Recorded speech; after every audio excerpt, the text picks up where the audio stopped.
আপনি কি পারবেন আপনার কোনো সন্তানকে বাঘের মুখে ছেড়ে দিতে? আপনি কি পারবেন আপনার কোনো সন্তানকে মানে হিংস্র কোনো পশুর সামনে যে সে কামড়ে কামড়ে চিবিয়ে চিবিয়ে তাকে খাক, আর আপনি মা হিসেবে বাবা হিসেবে দাঁড়িয়ে দাঁড়িয়ে দেখবেন? পারবেন না।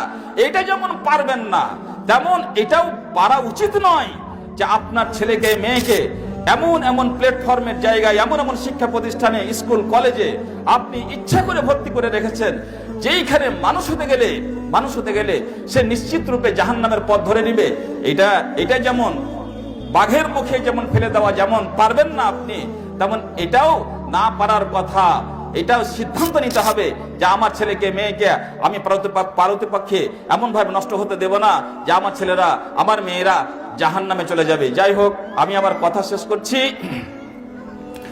অনেক শিক্ষা প্রতিষ্ঠান আছে, আমরা আপনাদের একজন ভাই হিসেবে, সমাজের শিক্ষাপ্রেমী মানুষ হিসেবে এবং ইসলাম দরদি মানুষ হিসেবে আমরা যেটা অনুভব করেছি যে আমাদের বর্তমান শিক্ষা দীক্ষার যে গতিবিধি এবং যে মানে সমাজ তৈরি হয়ে গেছে, যে পরিবেশ তৈরি হয়ে গেছে, তাতে আমাদের সমাজের 90%-এরও বেশি ছেলেমেয়েরা যেইভাবে শিক্ষা দীক্ষা অর্জন করছে, তারা ভবিষ্যতে ভালো মানুষ হয়ে থাকতে পারবে, মুসলিম হয়ে থাকতে পারবে, সেটা আমাদের মনে হয় না।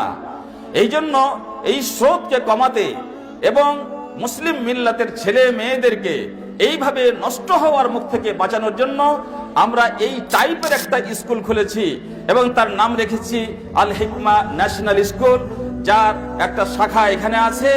আপনারা চিন্তা ভাবনা করে নিজের সন্তানের জন্য যদি ভালো কিছু ভেবে থাকেন, অন্ততপক্ষে জাহান্নামে সে না পড়ুক, এটা যদি কমসে কম চান, তাহলে এই ধরনের প্রতিষ্ঠানে ভর্তি করবেন।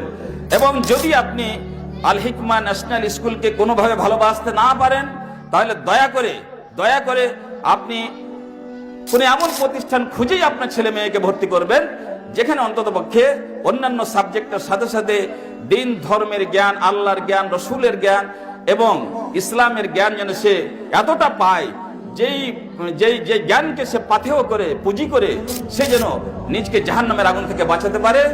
এই কথা বলে আমি আমার বক্তব্য শেষ করছি।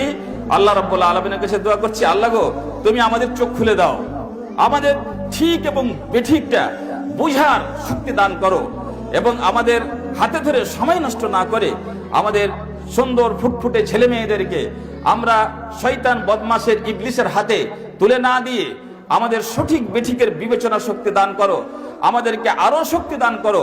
আমরা আল হিকমা ন্যাশনালের মতো আরো 200টা 500টা দেশে যেন প্রতিষ্ঠান খুলতে পারি, এবং তার মাধ্যমে আমরা যেন সমাজের শিশুকুলকে, সমাজের মুসলিম মিল্লাতের আগামী প্রজন্মকে যেন সঠিক দিশায় তারাকে পরিচালিত করতে পারি এবং নষ্ট হওয়া থেকে যেন বাঁচাতে পারি। ওয়া আখিরু দাওয়ানা আলহামদুলিল্লাহি রাব্বিল আলামিন। আসসালামু আলাইকুম ওয়া রাহমাতুল্লাহি ওয়া বারাকাতুহু।